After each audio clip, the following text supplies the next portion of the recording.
the other destroys them. So there's always this double-edged sword with any knowledge base. You can use it for good or you can use it for evil. The Masons historically tried to use it for good. The Nazis demonstrably use it for evil. It's very, very metaphysical. Okay, so but if we've got a dark mission and we've got 2 space programs and they all stem back to Nazi Germany. Possibly. Their roots exist there. Well, that's the people running the reason. programs, the heritage going through, the through line is the Nazi through line, right? And the same thing, Nazis and Masons, and we haven't talked about the magicians, but they're all stemming from some kind of belief in extraterrestrial life. Is this not true? Because where you're going is the face on Mars. Is that where I'm going? I didn't know that's where we're Isn't going. that where we're going? No. I mean, in essence, what you're saying is that we have NASA in relatively present day lying to us about the face on Mars with an intention. You don't just lie. No, it's definitely to cover it up. Okay. Now why? Because remember, this is a nested set of lies. The lies are different at every level. The first lie that the good guys in NASA believed was a report that they commissioned themselves, just as Eisenhower was phasing out and Kennedy was coming in 1958, 59, and then the early 60s. This was a report. Remember, NASA itself was only formed 50 years ago, when this is broadcast in 2008, in July of 58. So a half century ago, President Eisenhower says, I can't have all these warring military factions trying to control space. I will create a civilian agency, and it will be the nexus for all peaceful space activity. The Defense Department will conduct all military space operations. Well, the first thing we show in Dark Mission is that that's a lie. NASA is not a civilian space agency. It's a military space agency. It was always formed under the fiat and control of the National Security Council, the Department of Defense, any of the intel agencies, all of its data that are not viewed as appropriate for public knowledge or concern can be classified. And even from its own people. And it's not for public knowledge if it has to do with the control of space. We don't know that.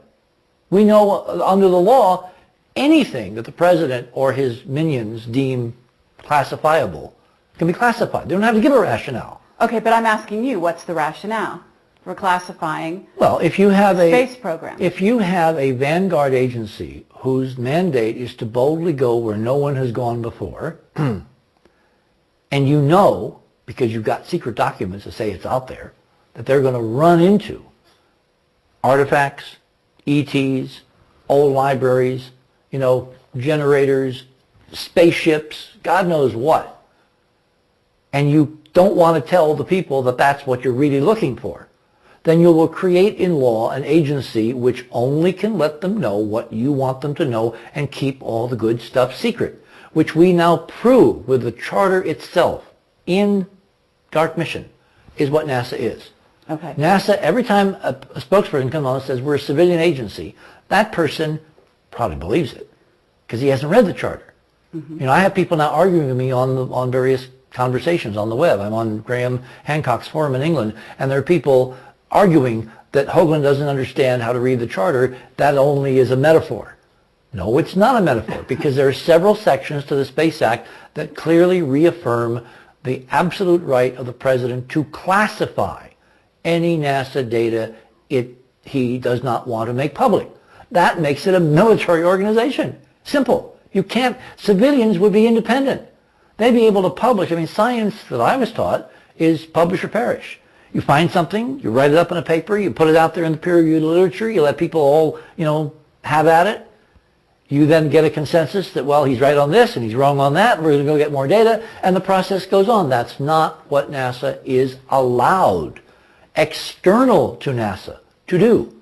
It has careful, clear prescriptions in the law that it can only release what it is allowed to by the President and the White House and all the various other branches of the executive branch. Okay, but you're saying their motivation is to hide The good stuff. information about ruins, Yeah. about ruins that what? Tell our history or the history of other beings out there? Well, again, it depends on what you would find.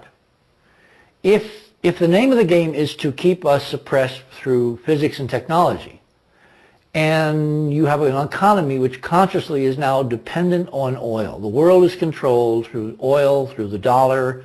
There's a huge fight now going on about the dollar and the euro. That's why we went in and invaded Iraq, because he was going to go to the euro. The Iranians just went to the euro. We've been threatening a nuclear war. Well, gosh, let's put those dots together.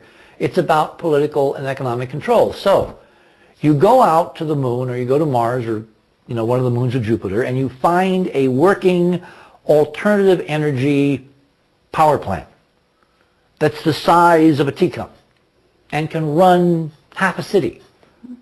Do you want that in the public data stream? Do you want people to realize there's a way to do things without drilling in the Middle East and all the political and economic infrastructure that's been built up? No, I don't think so. And that plan obviously has been in place for the last 40 years.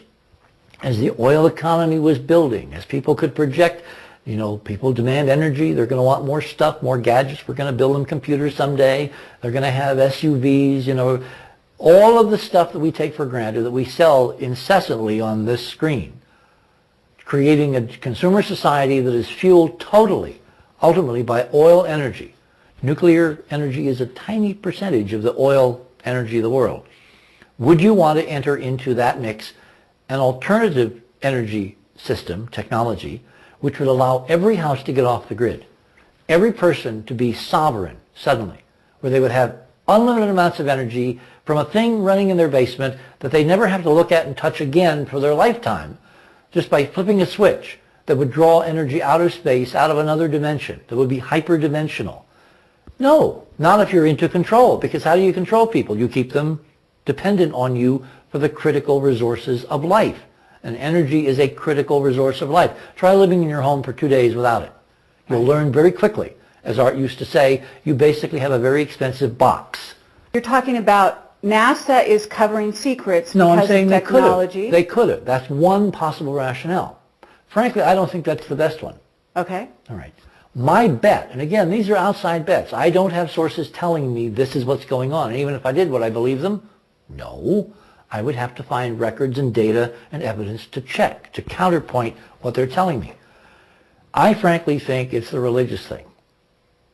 Okay, that's a huge leading. At this point, now let's cut. Okay, yeah.